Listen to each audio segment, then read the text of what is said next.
34వ డివిజన్లో నేను వైఎస్ఆర్సీపీ కార్పొరేటర్ మైలవరపు రత్నకుమారినండి. నా భర్త ఈరోజు వైఎస్ఆర్సీపీ జెండాని పగలగొడుతున్నారు, అలాగే మనం పనులు చేసుకున్నటువంటి శిలాపాలకను కూడా పగలగొడుతున్నారని చెప్పడంతో ఆయన ఒక్కడే ఈరోజు 4:30 టైంలో ఫోన్ వస్తే ఆయన ఇక్కడికి వచ్చారు, ప్రశ్నించారు. ఎందుకు పగలగొడుతున్నారని ప్రశ్నించినందుకు ఈరోజు ఒక పథకం ప్రకారమే ఆయన మీద దాడి చేయడం జరిగింది. అది చూడండి ఎంతవరకు గాయాలైనది, తల మీద అయింది, మెడ మీద కొట్టారు, కావాలని ఒక్కడిని చేసి ఈ కూటమి వాళ్ళంతా కలిసి ఆయన మీద దాడి చేశారు. ఈరోజు ఆయనకి ఏదైనా జరిగితే నేను మాత్రం ఇక్కడే కూర్చొని ధర్నా చేస్తాను. ఇంతవరకు నేను ఎక్కువ ఎవరితో కూడా మాట్లాడలేదు. కానీ నా భర్తకు కానీ ఏదైనా జరిగితే నేను ఊరుకునే ప్రసక్తే లేదు. ఇదే సెంటర్లో ఇక్కడే కూర్చొని ఏ దిమ్మ కోసం అయితే వాళ్ళు నా భర్త మీద దాడి చేశారో ఆ దిమ్మ నెక్స్ట్ జనసేన దిమ్మ పెడదామని ప్రయత్నించారు. ఆ దిమ్మ ఎలా పెడతారో నేను కూడా చూస్తాను ఈరోజు. అంతేగాని ప్రశ్నిస్తే చంపేస్తారా మనుషుల్ని? మేము చేసిన తప్పేంటి? వైఎస్ఆర్సీపీ జెండా పట్టుకోవడమేనా? వైఎస్ఆర్సీపీ జెండా పట్టుకున్నంత మాత్రాన మనుషులు చంపేస్తారా? అది ప్రభుత్వం వచ్చి ఎన్నాళ్ళైంది? 1 సంవత్సరం అయిపోయిందా? 6 నెలలు అయిందా? ఎంతకాలం అయిందండి ప్రభుత్వం వచ్చి? 1 నెల అయింది. నెలలో ఎన్ని ప్రాంతాల్లో ఎంతమంది దాడులకు గురవుతున్నారు? వాళ్ళు రక్తం కళ్ళని చూస్తే గానీ వాళ్ళకి మనశ్శాంతి కలగట్లేదు. ఈ రోజు నా భర్త చాలా ఇదిగా ఉన్నాడు, బాధగా ఉన్నాడు. నేను ఇంతకన్నా ఒక భార్యగా నా ఆవేదన. ఎందుకంటే మీ ఇంట్లో ఆడవాళ్ళు ఉంటారు, మీ ఇంట్లో ఆడవాళ్ళ మీద ఇలాంటి దాడులు జరిగితే మీకు ఎలా ఉంటుందో ఆలోచించండి.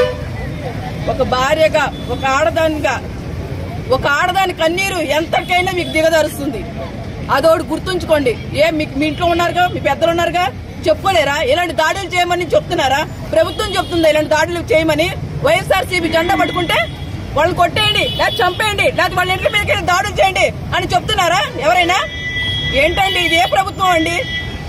కొంచెం ఆలోచించండి. అధిష్టానాన్ని కూడా మేల్కోనండి, దాడులు ఆపమనండి. చెప్తారు మళ్ళీ మేము దాడులు చేయమంటలేదని చెప్తున్నారు. ఎక్కడ అవుతున్నాయి దాడులు? చూడండి వాళ్ళు నా భర్త ఎలా ఉన్నాడు. ఇది ఒక భార్యగా, ఒక ఆడదానిగా ఆవేదన అండి. అంటే అర్థం చేసుకోండి. నా భర్త ఏనైతే మాత్రం ఎవరిని విడిపించే ప్రసక్తి అయితే లేదు. ఎవరినైనా ఎదుర్కోవడానికి నేను సిద్ధంగా ఉన్నా. పోలీసుకి ఇంటిమేషన్ ఇచ్చామండి, కేసు పెట్టామండి. ఆ టైంలో నేను మాత్రం ఇంట్లో ఉన్నాను. తను ఒక్కడే వచ్చాడు, ఇక్కడికి ఒక్కడే వచ్చాడండి.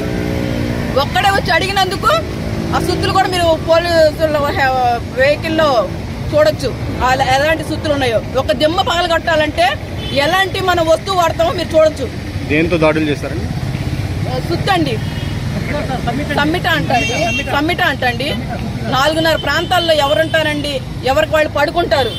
4:30 టైం అంటే కావాలని పథకం ప్రకారం చేసినట్లు లెక్కే. ఇది మీ ఇంట్లో మనుషులకు కొడితే ఎలా ఉంటది?